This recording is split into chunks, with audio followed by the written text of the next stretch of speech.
Easter Day is technically defined to be the Vernal Equinox. So the day when the sun rises directly in the east. Hence, Easter.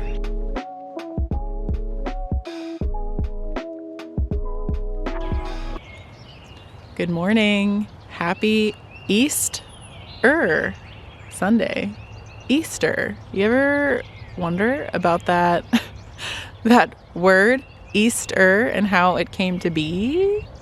If you have any kind of religious trauma around Easter or the Bible, Christianity, all that jazz, you may be pretty tainted around the celebration of this holiday we call Easter. And for me, although I don't have necessarily trauma around Easter or any kind of religion, I grew up feeling pretty disconnected from Easter and just not getting it. Once I found out the Easter Bunny was a hoax, I totally poo-pooed Easter. Like, what's the point? Why are we doing this? Where did this come from? Why are we pretending there's a bunny that hops around and delivers eggs? And beyond that, what's all this about Jesus dying and being resurrected? And like, once I started to be more and more disillusioned around Christianity, I kind of Easter became just completely nonsensical to me.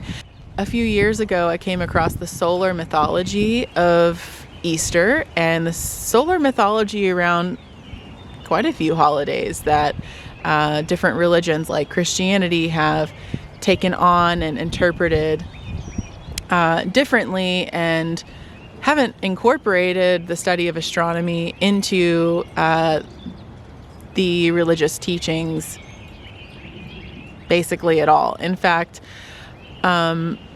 most of the people that I know that do celebrate Easter and go to church on Sunday do not know why it is that Easter is timed as it is. So if you follow me on social media and YouTube, then I'm assuming that you'll find this interesting, because this is the kind of thing that I love to talk about. I'm going to share with you some interesting facts about the solar mythology of Easter. So we celebrate Easter in March or April. Easter Day is technically defined to be the Vernal Equinox. So the day when the sun rises directly in the east. Hence, Easter. We wait for a full moon traditionally, because back in the day, we didn't have electric street lights, and that was not that long ago. That was 100 years ago, folks. That's like one lifetime, where we were working with the moonlight and any kind of fire that we had accessible. So we would wait until the full moon so we could really celebrate. That's our street lamp. And then traditionally we'd wait for Sunday, which as religions took on that day of the week to set aside for religious study and celebration.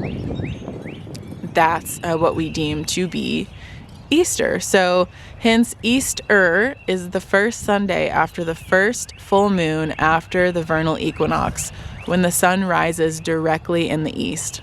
So we're all supposed to get up early in the morning and watch the sunrise and then proclaim in church, "He is risen." Because each day the sun is rising further and further north, and the days are getting longer and longer. So figuratively, the sun crosses the equinox and the sun is crossified. So people in the Jewish faith celebrate Passover when the sun passes over the equinox. Those are just some like basic facts about the solar mythology and celebration around Easter. There is so much more interesting stuff to dive into around astronomy and traditionally religious holidays. I would highly encourage you to do that, because I know for me, it has helped me feel more connected with the seasons and more connected with myself and more connected with just celebrating life and having some kind of context for why is it anyway that we celebrate during this time of year on this day. And really a lot of it has come from the study of the stars. That's my little Easter fun facts for today. Hope you enjoyed it.